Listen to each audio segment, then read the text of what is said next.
एक बार फिर लालू प्रसाद यादव का नाम सुर्खियों में है। दिल्ली राउज एवेन्यू कोर्ट ने आज एक बड़ा फैसला सुनाया है।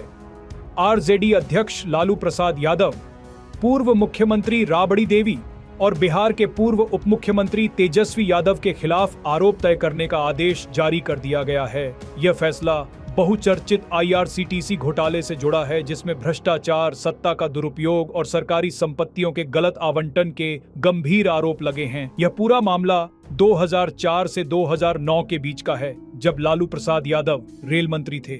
सीबीआई का आरोप है कि इस दौरान लालू यादव ने रेल मंत्रालय के अधीन आने वाले आईआरसीटीसी के 2 प्रमुख होटलों बीएनआर होटल रांची झारखंड और पुरी होटल ओडिशा के रखरखाव और संचालन के ठेकों में गंभीर गड़बड़ियां।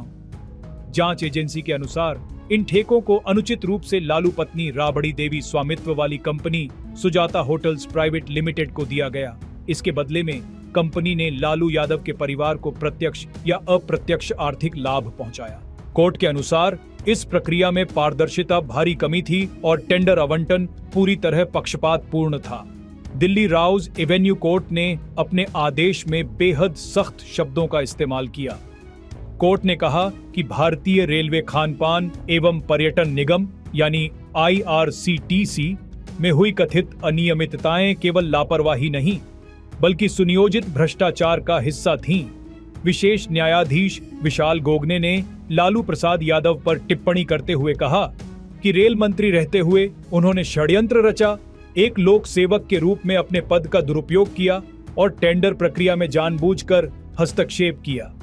कोर्ट के अनुसार टेंडर हासिल करने शर्तों में जानबूझकर हेरफेर गई ताकि कुछ निजी कंपनियों को फायदा मिल सके। न्यायाधीश ने आगे कहा कि लालू यादव ने कोचर परिवार के साथ मिलकर जमीनों खरीद फरोख्त में भी गड़बड़ियां, कम कीमत पर जमीन के टुकड़े खरीदे गए और बाद में इन जमीनों पर नियंत्रण उनकी पत्नी राबड़ी देवी और बेटे तेजस्वी यादव को स्थानांतरित करने साजिश रची गई। इस मामले में विजय कोचर और विनय कोचर भी प्रमुख आरोपी हैं। दोनों ही Rabri Devi company Sujata hotels limited में डायरेक्टर के रूप में कार्यरत थे।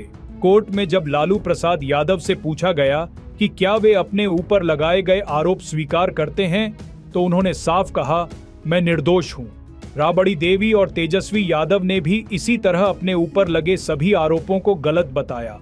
अदालत ने अपने आदेश में स्पष्ट कहा कि लालू यादव ने एक लोक सेवक के रूप में न केवल साजिश रची, बल्कि धोखाधड़ी और आपराधिक कदाचार भी किया।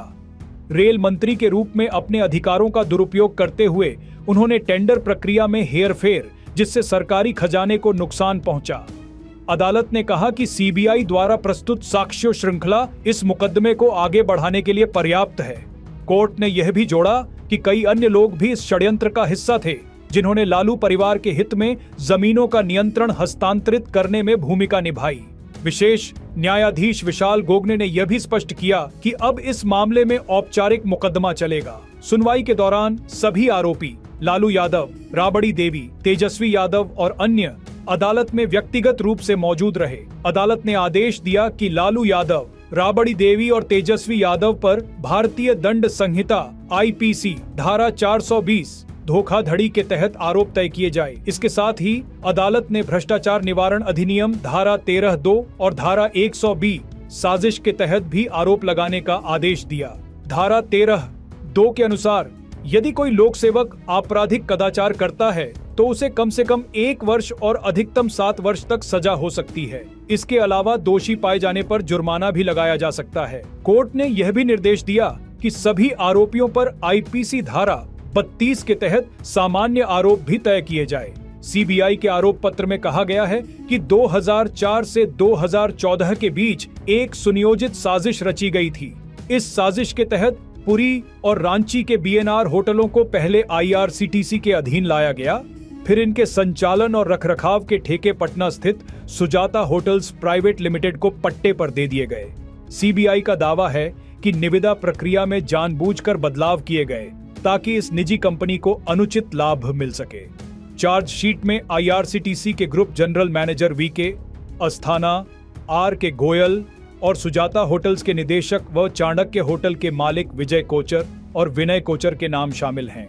इसके अलावा डिलाइट मार्केटिंग कंपनी, जिसे अब लारा प्रोजेक्ट्स कहा जाता है, और सुजाता होटल्स प्राइवेट लिमिटेड को भी आरोप पत्र में आरोपी कंपनियों के रूप में नामित किया गया है। सीबीआई का कहना है कि यह केवल एक टेंडर घोटाला नहीं, बल्कि सत्ता के प्रभाव का दुरुपयोग और पारिवारिक लाभ के लिए सरकारी संपत्तियों के इस्तेमाल का एक उदाहरण है।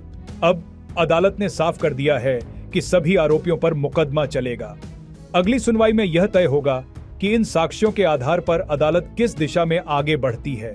लालू प्रसाद यादव और उनका परिवार खुद को बेगुनाह बता रहा है, जबकि सीबीआई का कहना है कि यह केस भारतीय राजनीति के सबसे बड़े भ्रष्टाचार मामलों में से एक साबित हो सकता है।